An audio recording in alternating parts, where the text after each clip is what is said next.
Olá a todos, chegamos à nossa aula de número 6. Vamos falar aqui sobre Renascimento, vamos falar brevemente sobre Reforma Protestante e colonização da América. A última aula a gente falou sobre Idade Média, né? Idade Média, descobrimentos. Eu comecei a citar algumas das mudanças naquele período, mas hoje a gente vai aprofundar mais na ideia de mudança com o Renascimento. E o que foi o Renascimento? Foi a transição da era medieval para a era moderna. Mudança na forma de pensar em todas as esferas da vida. Quando a gente fala em mudança em história, obviamente não é uma coisa de uma hora para outra. Tá? A mudança de um pensamento, ela é devagar. Ela vai levar séculos para acontecer. Então, é uma coisa que vai por transições. Não vai acontecer de uma vez. Então, a gente vai falar sobre essas mudanças que aconteceram na forma de pensar em todas as esferas da vida. Ciência, na religião, na busca por conhecimento, nas próprias técnicas de arte, pintura. O Renascimento vai ser isso. Vai ser uma série de mudanças que vão acontecer, que vai ser a transição entre a era medieval e a era moderna. Vai ser bem marcada pela queda do misticismo e a valorização da racionalidade. Por quê? Qual que é o ponto central aí? Vocês vão lembrar que na aula sobre a Era Medieval, a gente sempre fala que a Era Medieval ficou conhecida como Era das Trevas. O Renascimento vai ficar conhecido como Era das Luzes, justamente para fazer essa oposição. Por quê? A era do medieval foi uma era onde todo o pensamento era centrado no misticismo, na religião, na ideia de teocentrismo. Isso acabou fechando muito a humanidade para o conhecimento durante muitos anos. É por isso que ficou conhecido como Era das Trevas. Foram mais de 1000 anos que a humanidade ficou praticamente parada, onde pouca coisa foi aprendida, onde pouca coisa foi inventada, onde pouco se avançou em quase tudo. Tá bom? E o Renascimento vai ser uma quebra desse padrão. Por isso, a Era das Luzes. Vai ser quando a gente vai começar a usar o conhecimento para clarear, digamos assim. Vai ser também a transição do feudalismo para o capitalismo, tá? Acho que a gente não estudou muito bem ainda sistemas econômicos, mas eu falei um pouco sobre o sistema econômico do feudalismo, que é diferente do capitalismo, que é o nosso sistema econômico atual. Só relembrando que no feudalismo havia um dono da terra, e esse dono da terra empresta a terra para o camponês trabalhar nela. O camponês vai usar a terra, vai plantar, vai produzir, vai tirar dali o seu sustento, e a riqueza mesmo que ele dá terra vai ficar com o dono. Esse é o sistema feudalismo. No sistema feudalismo quase não há comércio, tá? Porque a maior parte da população vai estar concentrada no campo, vai estar concentrada em trabalhar com essas terras. Então quase não vai haver necessidade do comércio. Quando começa essa transição para o capitalismo, já no Renascimento, começa uma abertura do comércio. A gente começou a falar sobre isso também na aula passada. Vem aquelas mercadorias lá de povos longe, como da Índia, da China, isso começa a ser vendido. A partir do momento que alguém vai lá e busca um produto para vender, essa pessoa vende produtos, essa pessoa ganha dinheiro. E ganhar dinheiro, aí tá a palavra-chave. Porque no feudalismo não tem esse de ganhar dinheiro. O dinheiro quase nem é usado. Quem tem a riqueza é o dono da terra. É ele quem vai ter castelo, quem vai ter luxo, quem vai ter ouro, quem vai ter uma grande fortuna. Quando vem o comércio, a pessoa que faz esse comércio, ela tem a capacidade de enriquecer. Ela tem a capacidade de vender produtos e com isso ela pode enriquecer. É a chamada classe burguesa. É a burguesia. É alguém que vai enriquecer a princípio vendendo coisas, tendo posse e tirando dinheiro dessas posses, tá bom? Aí com o Renascimento vem uma série de novas invenções, que a gente vai falar mais pra frente. E outra característica muito importante do Renascimento é o humanismo, que é o homem no centro do universo. E aí tá uma grande oposição também com a Era Medieval. Por quê? Eu falei também na aula passada, vou citar muito a aula passada sobre a Idade Média agora, tá? Porque na Idade Média, eu contei para vocês, por exemplo, voltando o caso para trás, que era considerado um pecado, por exemplo, um ser humano tentar mudar o próprio destino. Porque se Deus colocou em você uma doença, é considerado um pecado você tentar fugir dela. Tentar mudar isso aí contra a vontade de Deus. Se Deus te colocou uma doença, era a vontade dele. Tentar lutar contra essa doença é um pecado. Esse era o pensamento da era medieval. Chega no Renascimento, esse pensamento vai mudar. Por isso que vai ser o humanismo. Na Idade Média, Deus está no centro de tudo. Tudo é para a vontade de Deus. No Renascimento, o homem vai ocupar esse lugar. Tudo é para a vontade do homem. É aí que tudo vai começar a mudar. Então, a partir do Renascimento, a ideia de Deus vai cair. Não, muito pelo contrário. Deus vai continuar muito forte na era moderna. A diferença é que na era medieval, Deus era o dono do destino das pessoas. E ele não dava escolha. A partir do Renascimento é que surge uma palavrinha muito usada hoje em dia chamada livre-arbítrio. É a partir do Renascimento é que se entende que o homem é uma criatura de Deus, ele é filho de Deus, mas ele tem livre-arbítrio. Ou seja, muda aquela ideia da doença, por exemplo, de você não poder correr atrás da doença. Agora você pode. Você pode buscar conhecimento, você pode buscar remédio, você pode buscar uma estratégia qualquer para lutar contra uma doença. Por quê? Porque Deus te deu livre-arbítrio. Tá? Então, se o que vai resumir a Idade Média é a questão de destino, é Deus no comando de tudo, e qualquer coisa é um desagrado a Deus, a grande quebra da Idade Média para o Renascimento é essa. Agora o homem tem livre-arbítrio. E é o homem que está no centro de tudo. De novo, dizer que o homem, na era renascentista, está no centro de tudo não quer dizer que Deus saiu da posição dele, não, tá? É uma era que continua com uma religiosidade muito grande. Mas essa religiosidade vai ter um caráter muito mais racional do que na Idade Média, tá bom? Um outro exemplo aqui agora, a diferença do pensamento medieval e renascentista. Para ilustrar isso, vamos observar essas pinturas aqui. Essa primeira pintura ela é medieval. Eu não vou falar o que elas representam, mas não é o ponto. A primeira pintura é a pintura medieval. Essas duas pinturas do outro lado são renascentistas. Olhando para elas bem brevemente, qual é a principal diferença? Na técnica de pintura mesmo. As duas pinturas renascentistas são muito mais realistas. Por quê? Porque na era medieval, o grande objetivo da pintura era simplesmente fazer uma representação. Qualquer busca por perfeição é condenável, porque perfeito é só Deus. Na era renascentista, a pintura tem uma busca por perfeição. O artista ele quer ser cada vez mais perfeito. Por quê? Porque está fazendo uma obra que é de Deus. Ele está pintando uma criatura de Deus. Ele pode estar pintando uma mulher, um homem, uma planta, ele pode estar pintando uma paisagem. Seja o que for que ele está pintando, é uma coisa de Deus. Então ele tem que se esforçar para ser o mais perfeito possível. Tá vendo como que aí de novo entra a questão do livre-arbítrio e a quebra do pensamento entre Idade Média e Idade Moderna? Na Idade Média é um pecado terrível você querer fazer uma pintura perfeita. Você vai desenhar uma flor. Você não tem que desenhar essa flor perfeita, com perfeccionismo. A ideia de perfeccionismo não pode passar pela sua cabeça enquanto você está fazendo essa flor. Porque a flor foi feita por Deus e só Deus é capaz de fazer uma coisa perfeita. É um crime você estar querendo ser igual a Deus. Você querer fazer desenhar essa flor perfeitamente. No pensamento renascentista, é o contrário. Eu devo tentar desenhar essa flor o mais perfeita possível em honra a Deus. Tá vendo? É uma quebra de pensamento incrível, e é essa quebra de pensamento que você precisa entender para entender o pensamento renascentista, tá bom? Vamos falar um pouquinho sobre o contexto. As cidades italianas floresceram graças ao comércio com o Oriente, dando origem a uma rica burguesa estudantil.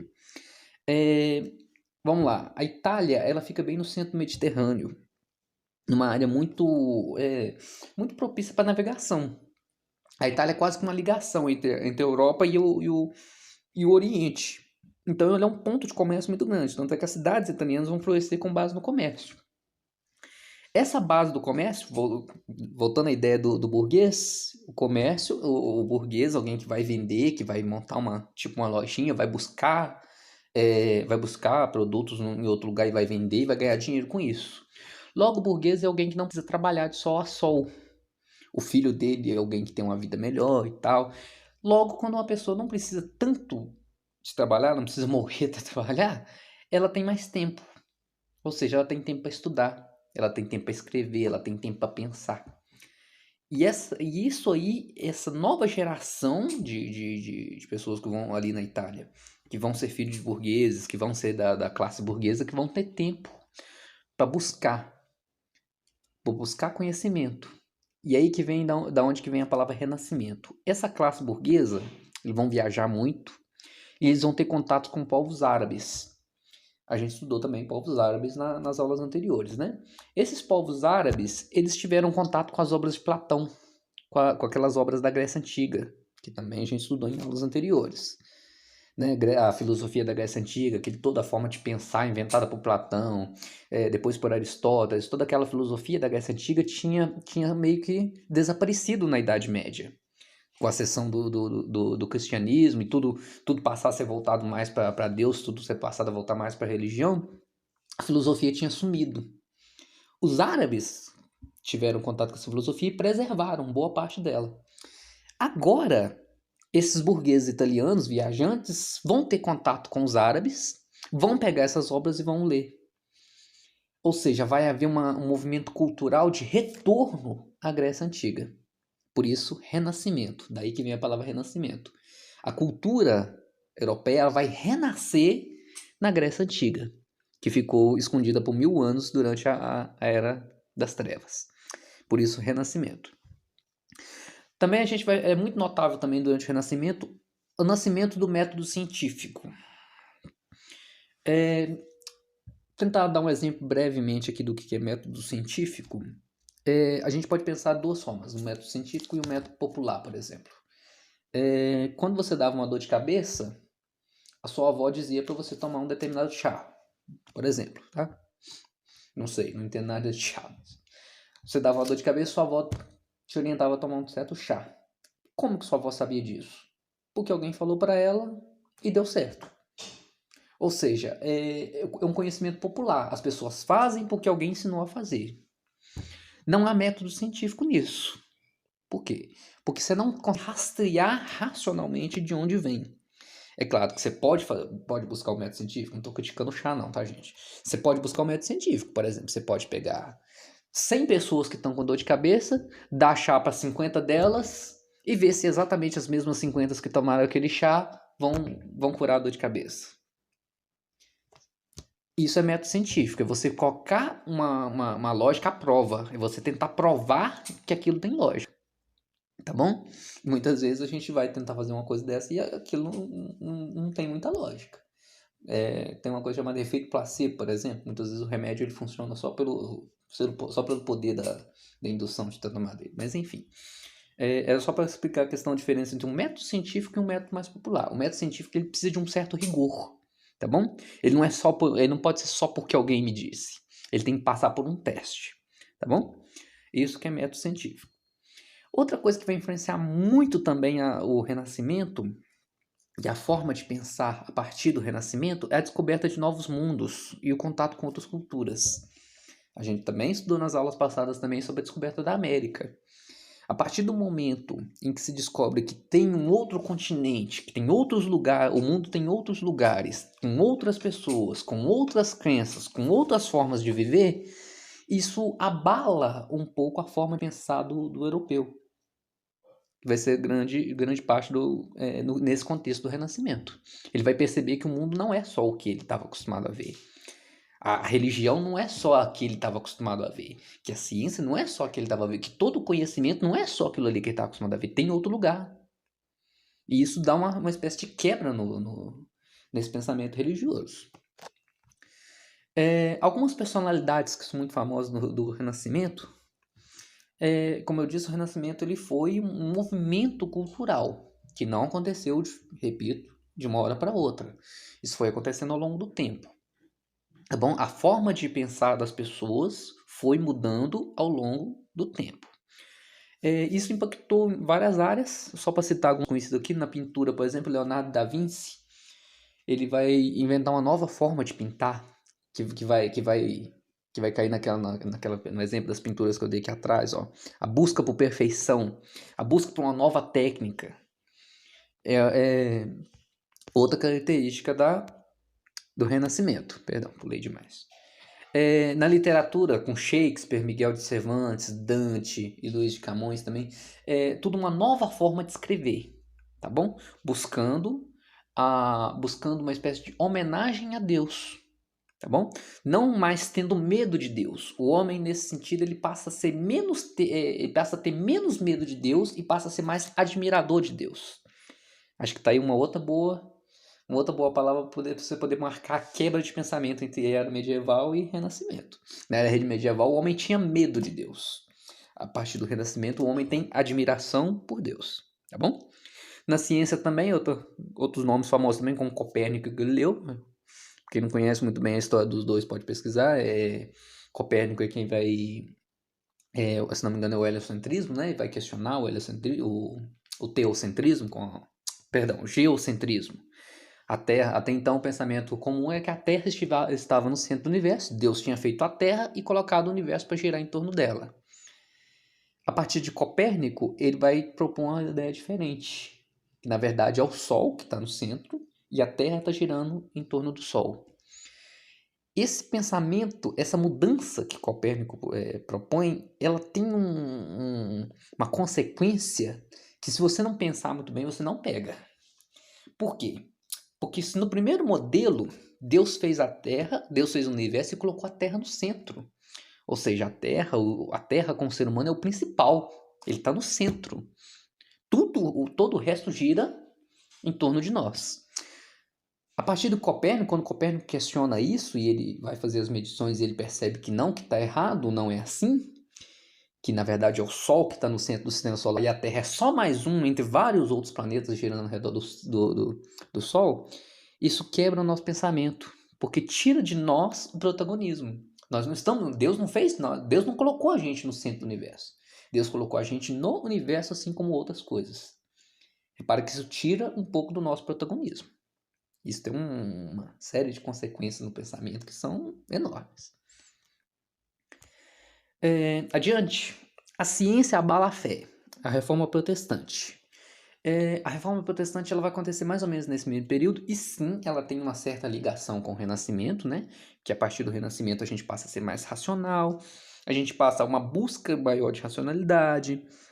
Como eu disse, a gente vai ter contato, o europeu ele vai ter contato com outros povos e vai ver que a visão de mundo que ele tinha não é mais a única, ele vai ver que tem outros povos também em outro lugar, povos que não foram, entre aspas, que vão dizer aqui, citados na Bíblia, por exemplo. Ele vai ter esse questionamento. Opa, mas até então o Papa nunca contou que tinha esse povo lá, isolado para lá. Então vai ser uma espécie de abalo. Opa, o mundo é diferente do que estão me contando até agora.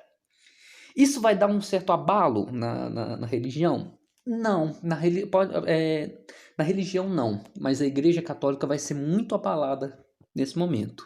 Vai ser a chamada Reforma Protestante. Por quê? A Igreja Católica também estava imensa, ela estava fundada em corrupção. Totalmente diferente, não que não tenha hoje, não vamos fazer essa crítica atual agora, mas naquela época a igreja estava literalmente afundada em corrupção. O Papa não era extremamente corrupto, ele tem histórias aí de Papa que tinham várias mulheres, ele não era escolhido da mesma maneira que o Papa é escolhido hoje, tá? O cargo de Papa era quase que vendido muitas vezes. Era escolhido o filho de um cara rico para poder colocar lá, porque aí era vantajoso e tal. Então tinha uma série de corrupção. E a pior de todas, que vai ser o grande questionamento da reforma protestante, vai ser a venda de indulgências. O que é a venda de indulgências? Praticamente a venda de um lugar no céu. A venda de um perdão. Se você cometeu algum pecado mortal, um dia você matou alguém sem querer, ou sei lá, se você tem algum pecado mortal, não tem problema. Vai lá no Vaticano que o Papa te vende. Qualquer 4, 5 mil moedinhas de ouro, ele te vende o perdão de Deus. Ou seja, tinha essa ideia, até então, tinha essa ideia, por exemplo, de que o Papa ele era autorizado por Deus a dar perdão às pessoas em troca de dinheiro. Mas com o Renascimento, com aquelas mudanças sociais que estavam acontecendo na época, as pessoas começaram a questionar essa ideia. Opa, será que é isso mesmo? Então, vamos lá. O Renascimento levou a questionamentos. Lutero e suas 95 teses criticam a venda de indulgências e autoridade papal. Lutero, então, vai ser um ex-padre na região ali da Alemanha, eu não lembro exatamente onde, mas é onde é a atual Alemanha, que vai começar a questionar e vai se revoltar contra o papado. Vai propor novas ideias, vai começar a questionar, opa, isso tá errado, esse negócio de venda de indulgência tá errado. E outra questão fundamental é que até então, sobretudo na Idade Média, a Bíblia era escrita em latim. A Bíblia não era traduzida. Quase ninguém lia, muito menos quase ninguém lia em latim. Ou seja, quase ninguém tinha acesso à Bíblia. Lutero era alguém bem estudado, ele tinha acesso à Bíblia e ele começou a questionar. Não está escrito na Bíblia sobre isso aqui não, opa, tá errado e tal. Obviamente, o Papa não gostou de Lutero fazer isso e excomungou Lutero, expulsou Lutero da igreja. Lutero foi perseguido e tal, mas ele começou a fazer a reforma dele e é como se ele tivesse fundado uma nova religião, separando da igreja católica, tá? Por isso reforma protestante, a separação da igreja católica e daí vai surgir a reforma protestante, que é a inspiração para os movimentos evangélicos que tem hoje, tá? Para as igrejas evangélicas que tem hoje, elas surgem mais ou menos daí. Mais ou menos dessa ideia, da separação da igreja católica, tá bom? Do questionamento a alguns dogmas católicos. Não é para fazer muito coisa com o dia de hoje, não, porque o mundo hoje é diferente, tem seus problemas que são diferentes daquela época, é só pra gente fazer uma contextualização, tá? Então vai haver essa quebra na igreja católica. Parte dos fiéis vão sair e vão para seguir Lutero. Muitos reis insatisfeitos com a interferência do Papa apoiaram a reforma. Foi aí que Lutero também teve sucesso, né? Muitos reis que não estavam satisfeitos com o Papa, porque tinha aquela questão da interferência do Papa no reino dele, tinha aquela ideia também que eu já falei na aula passada. O rei, ele era rei, mas ele só era rei porque o Papa deixou. O Papa é o representante de Deus na Terra. O Papa era o rei do mundo, praticamente, né? E mesmo que o cara fosse rei, mesmo que ele tivesse muito dinheiro, de um certo modo, ele só era rei por autorização do Papa. Então muitos reis não gostavam muito da ideia, né? Muitos reis eram católicos e tal, eram bem religiosos, mas muitos eram um pouco mais questionadores, um pouco mais chatos e não gostavam da ideia. Então foi fácil para Lutero, ganhar o apoio desses reis. Que foi o que aconteceu ali na região da Alemanha. É o que vai acontecer na Inglaterra, que vai ser anglicana. Enfim, Lutero também não foi o único, tá, gente? Eu peguei Lutero aqui só como exemplo. A partir desse momento, que é a chamada Reforma Protestante, pessoas vão começar a questionar a Igreja Católica, tá bom? Essa é a questão. É um acontecimento que é fundamental na época, para você poder entender as coisas, é assim que se entende história, tá, gente? Entendendo o processo como as coisas aconteceram. E um elemento fundamental para essa reforma protestante, para o sucesso da reforma protestante, foi a invenção da prensa móvel. A prensa é uma coisa vinda da China, mais uma vez lá naquela questão do Oriente, do comércio lá, né, dos burgueses buscando as coisas para vender e tal. Vem a prensa. A prensa é uma forma de você imprimir, é como se fosse imprimir, você tirar uma cópia de um livro. Você fazer um escrito várias vezes e tirar cópia. Por quê? Dava para fazer isso à mão? Dava, mas era muito mais trabalhoso e muito mais demorado. Uma Bíblia, por exemplo, custava um absurdo. Só um rei podia ter uma Bíblia, uma cópia da Bíblia em casa. Só um cara muito rico podia ter uma cópia da Bíblia. Por quê? Porque era muito difícil escrever aquilo tudo à mão. Mas a gente escreveu uma Bíblia inteira à mão. Fazia-se isso? Fazia, mas era muito caro. A partir da invenção da prensa, a prensa ela tira uma cópia da página de uma vez. A prensa é como se ela fosse um carimbo, tá? É como se fosse escrevido num carimbo grande e depois só bater o carimbo tirando cópias. Isso dá uma democratização do conhecimento muito grande. Isso vai baratear o custo de uma Bíblia, as pessoas vão ter mais acesso ao conhecimento. Não só a Bíblia em si, como a própria questão do Lutero. Quando Lutero fez os seus questionamentos, ele fez um panfleto com prensa e distribuiu. Ou seja, graças à prensa que chegou da China, que Lutero conseguiu divulgar suas ideias. Ou seja, se ele tivesse que fazer tudo isso à mão, demoraria muito mais, seria muito mais trabalhoso. Esse processo todo seria muito mais lento. Tá vendo como que a invenção de um objeto, ele muda a história? Como foi o caso da prensa. A invenção da prensa, ela muda a história. porque ela permite você fazer a cópia de um texto muito mais rápido. Ou seja, é graças à invenção da prensa que Lutero fez sua revolução questionando a Igreja Católica. Tá bom? Adiante. Vamos falar brevemente sobre a colonização da América. Aí está um quadro, a primeira missa no Brasil, é o quadro pintado por Vitor Meirelles em 1860. A gente tem que olhar um pouco para esse quadro e fazer alguns questionamentos. É assim também que se estuda história. Olhando para esse quadro e fazendo questionamentos. A gente vê aí um padre, claramente, fazendo um altar bem improvisado, né? É quando os portugueses tinham acabado de chegar no Brasil. A primeira coisa que se faz quando você descobre uma nova terra, você é um marinheiro. Você descobriu uma nova terra, a primeira coisa que você faz é oferecer essa terra a duas pessoas. A primeira é o seu rei e a segunda é a Deus. O Pedro Alves Cabral chegou aqui no Brasil. A primeira coisa que ele faz é dizer que essa terra agora pertence ao rei de Portugal, que é quem Pedro Alves Cabral era súdito, e a Deus. Então você vai pegar e fincar uma cruz, que é o símbolo do cristianismo, né, na terra. Dizer que você reivindica aquela terra do cristianismo. Então vamos lá, esse é o quadro que representa a primeira missa no Brasil. Esse quadro foi pintado em 1860, ou seja, esse quadro não é uma foto do descobrimento do Brasil. Não é uma foto da primeira missa rezada no Brasil. Esse quadro é uma imaginação de um cara chamado Vitor Meirelles em 1860. A gente tem que saber pensar nisso, tá, gente? Essa pintura é uma imaginação de alguém que viveu um outro período. Ou seja, ela não tem nenhum tipo de validade. É bom a gente olhar e imaginar e notar os detalhes, né? Você vê que tem alguns índios ali, tem um índio ali na árvore olhando, meio curioso, o que esse povo está fazendo. Ou seja, ela tem uma representação muito boa. Mas você não pode olhar para uma pintura da mesma maneira que você olha para uma foto. Porque a pintura é a imaginação de um homem que nem sequer viveu naquela época. Tá bom? Adiante. Aí a divisão do continente é bem breve, porque eu já falei sobre o descobrimento da América na aula passada, né? Depois descoberto por Colombo a serviço da coroa espanhola, assim que a notícia de um novo continente se espalhou, ele foi invadido por portugueses, franceses, ingleses e holandeses. Então Colombo vai descobrir a América, vai voltar para a Europa contando isso, vai ser a grande novidade. Opa, tem um continente que ninguém conhecia. E os outros reis vão começar a invadir também. Portugal vai descobrir o Brasil, vai chegar ao Brasil. Os ingleses vão chegar na América do Norte, onde hoje é os Estados Unidos. Os franceses vão chegar ali onde hoje é o Canadá. Os holandeses vão chegar ali onde hoje é as Antilhas, né? Ou seja, vai ser a novidade da época, né? Descobrimos um novo continente. Vamos lá ver o que tem. A base da economia na América Portuguesa.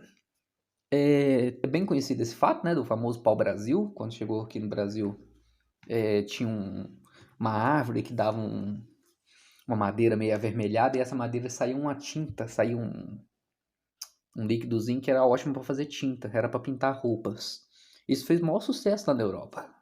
A produção de tinta era cara e tal, não ficava um negócio legal. Quando esse produto chega lá na Europa, vira moda. Todo mundo quer ter a roupa pintada com pau-brasil. Então o pau-brasil vai ser o primeiro investimento econômico dos portugueses aqui na América, né? Aqui no nosso atual Brasil. Por isso pau-brasil, né? Vai ser o primeiro motivo para os portugueses tentarem vir para cá. Até então, quando os portugueses chegam aqui no Brasil, a gente falou sobre algumas teorias na aula passada também sobre se o descobrimento do Brasil foi intencional ou não e tal. Mas quando os portugueses tomam posse dessa terra, eles não têm muito interesse aqui.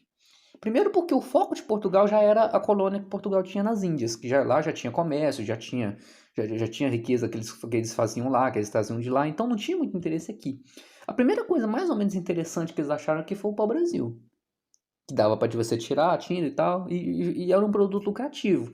Muitos portugueses passaram a vir Brasil, né, fazer uma moradia aqui com a intenção de tirar esse pau-brasil e vender. Era um negócio extremamente lucrativo.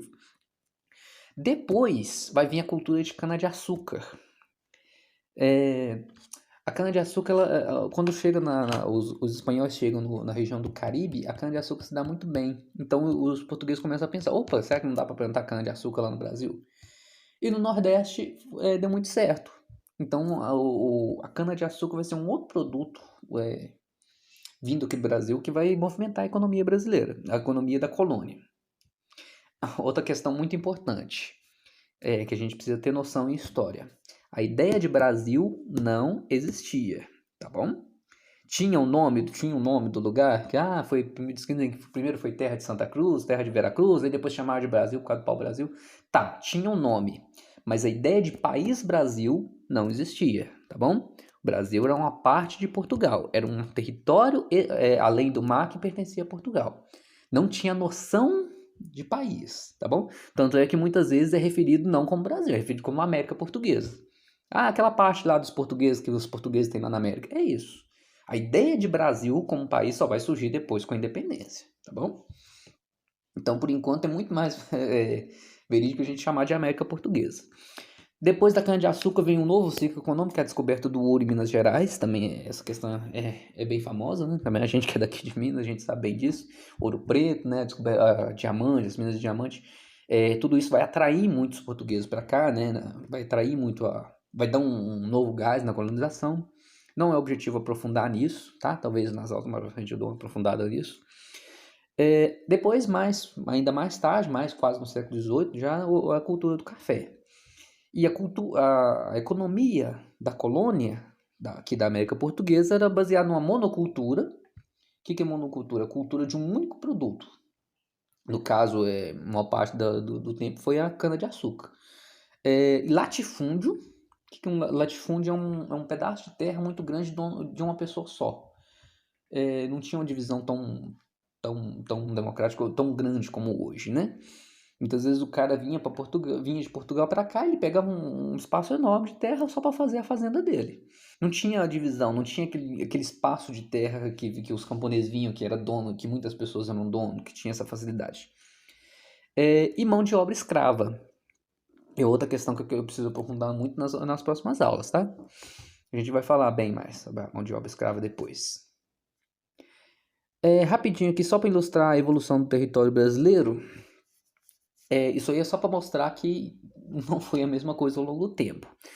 Naquele primeiro quadrinho ali, em 1534, você vê que a divisão é por umas faixas de terra. Por quê? A gente estudou também nas aulas passadas sobre o Tratado de Tordesilhas, que dividia a América em duas partes. E isso foi meio que um acordo entre Portugal e Espanha. E eles meio que traçaram aquela linha ali. Como daqui para lá é da Espanha, daqui para lá é de Portugal. Então, mais ou menos nessa época aí, quando o Tratado de Tordesilhas ainda era válido, ainda era respeitado por Portugal, o território brasileiro, o território português na América era só até essa faixa aí, porque tinha esse acordo com a Espanha, tá bom? Depois, os espanhóis não tiveram tanto interesse na região ali onde hoje é o centro-oeste do Brasil, onde hoje é a Amazônia, porque eles não viram muita grande coisa ali. Então, os espanhóis não ocuparam essa área. E aos poucos os portugueses foi meio que ali na miúda ali invadindo e aos poucos foram pegando mesmo. O Tratado de Tordesilhas deixou de ter validade. Você vê que ali no mapa de 1789 os portugueses já são donos da região da Amazônia, do centro-oeste ali, onde é o Mato Grosso e tal. O restante ali não precisa a gente aprofundar, é só a divisão dos estados ao longo dos anos. É só para mostrar que a ideia de identidade nacional ela muda, tá bom? Uma curiosidade para vocês, o Uruguai, por exemplo, ele já foi parte do Brasil.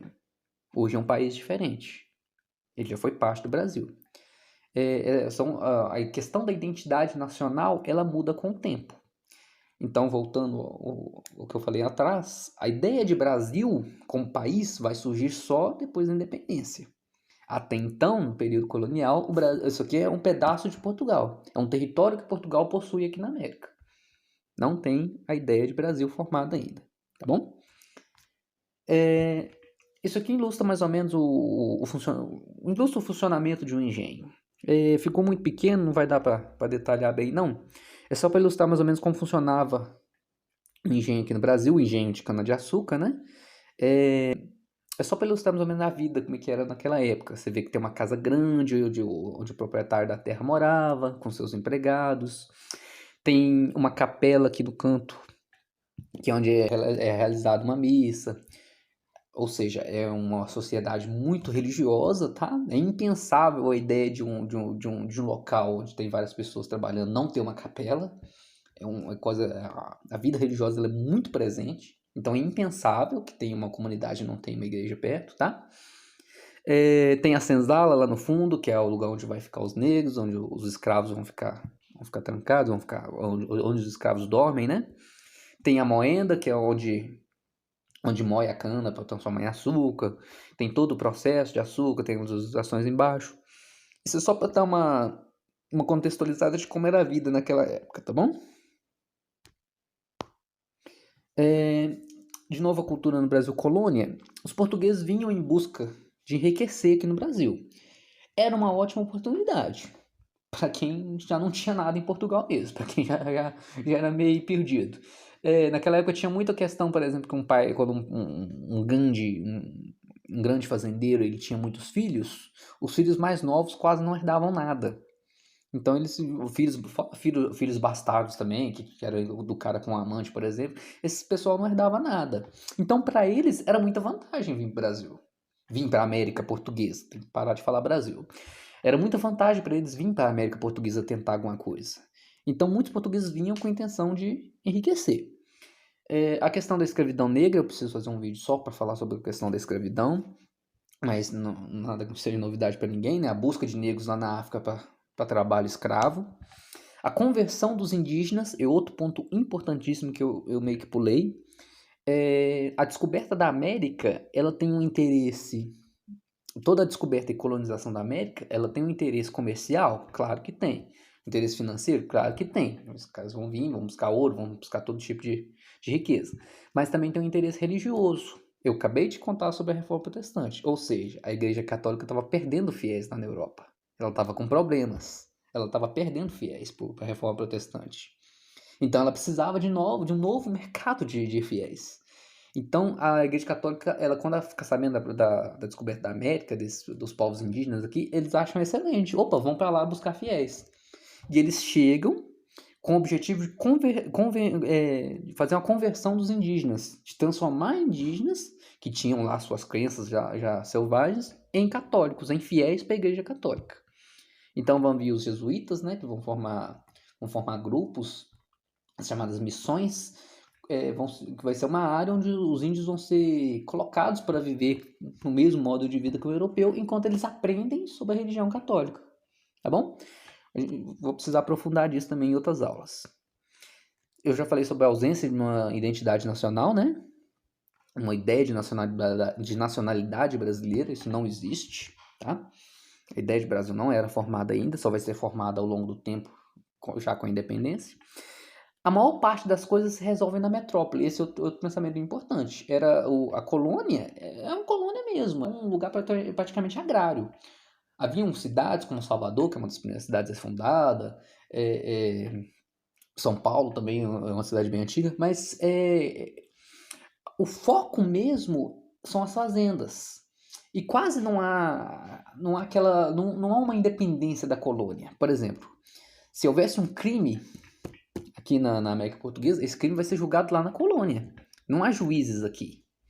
Se há qualquer problema, precisa de um advogado, precisa de qualquer coisa para resolver, essa coisa vai ser resolvida lá na colônia. Perdão, lá na metrópole. Metrópole é Portugal, tá, gente? Colônia é aqui, o Brasil. Metrópole é a capital. No caso, a capital era lá em Portugal, tá bom? A capital da América Portuguesa é Lisboa. A América Portuguesa faz parte de Portugal. Então, a capital é lá em Lisboa. Então, tudo que era problema tinha que ser resolvido em Lisboa. Né? Hoje você reclamadinha no centro para resolver, saiba que na América Portuguesa tudo que tivesse de resolver tinha que ser resolvido lá em Lisboa, tá bom? Para finalizar a aula, vou dar a sugestão de um jogo que eu tô jogando e tô gostando bastante. Assassin's Creed, ele se passa na Itália da época da Renascença, tá bom? A ideia é muito boa para quem quer pegar bem o modo de vida, ver como é que é o modo de vida, mesmo que você não for jogar, dá uma olhada umas lives no YouTube dos caras jogando, dá pra ver, o jogo é muito bem feito nesse sentido, ele tem um figurino muito bem feito, a arquitetura é muito próxima da arquitetura histórica do período, tá bom? É um jogo que dá muito pra você sentir aquele clima da Renascença, tá bom?